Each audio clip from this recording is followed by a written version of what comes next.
Father Lay and I are so blessed to be here with you tonight, that we stand united in a faith and in a hope that that which we see is not the sole definition of it all.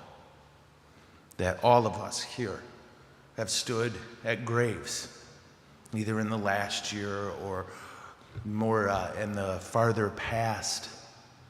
And in those moments of grief, that voice of Jesus reaching out to us and telling us this is not the end. Dr. Peter Kraft wrote a reflection that I hope I can do some level of justice, and I've never forgot it since I first heard it. He called it an interview in the womb. And in his writing, he said, if you could interview a child in his mother's womb, you might find that he wasn't sure why he had these sticks at the bottom of his body, and why his body was spending so much energy growing out these legs. What do I need these for? I don't need them in the womb, and it's nice and comfortable in here. And he might wonder why his body is spending so much energy on eyes. What's there to see in the dark? It's nice in here. He might wonder why he has a mouth.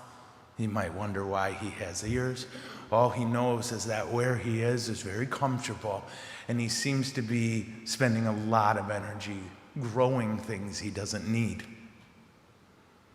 And it's only really at his birth and as he grows older that he finds, no, in this world you need legs. In this world you need arms, you need a mouth, you need eyes. That the experience in the womb doesn't make sense until the child leaves it. Think of in our lives how often pain happens, when growth happens. Hardships occur, and we don't know, why is this happening to me? And I think sometimes on this earth there are answers that will help us, but sometimes the answer is, well, you'll need that in heaven.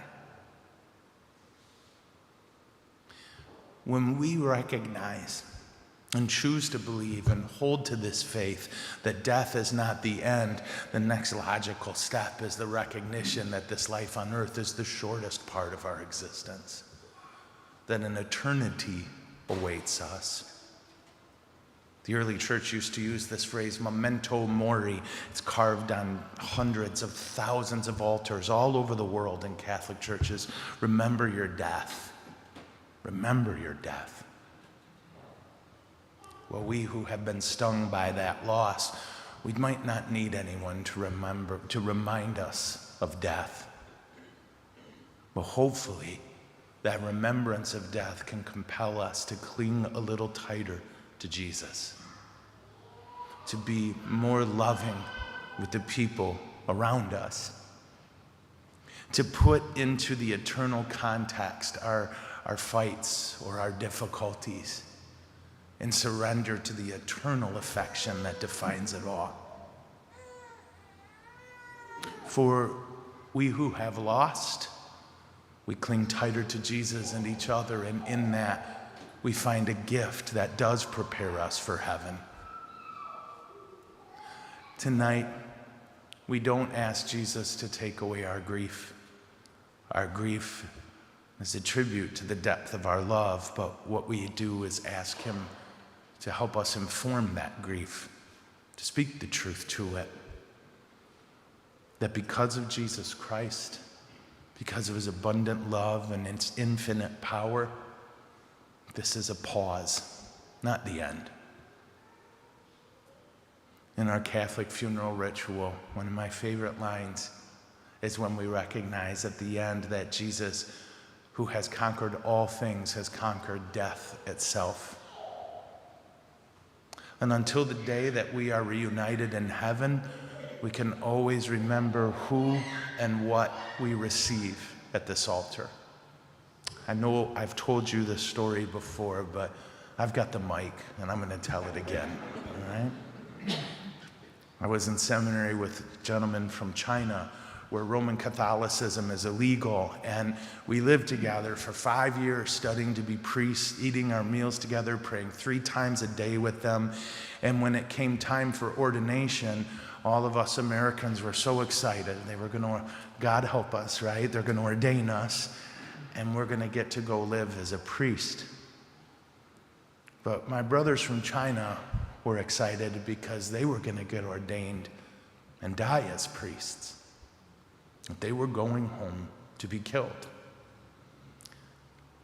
And when we got to Metro Airport and we were all hugging and crying and saying goodbye, I said to one of them, I said, "I'll see you in heaven." And he said, "No, I'll see you at the next Eucharist." And that is exactly what happens. That those who are taken up into Christ are a part of what we receive. We are never separated from them, not because of human love, but because of divine love that gives us the gift of this Eucharist.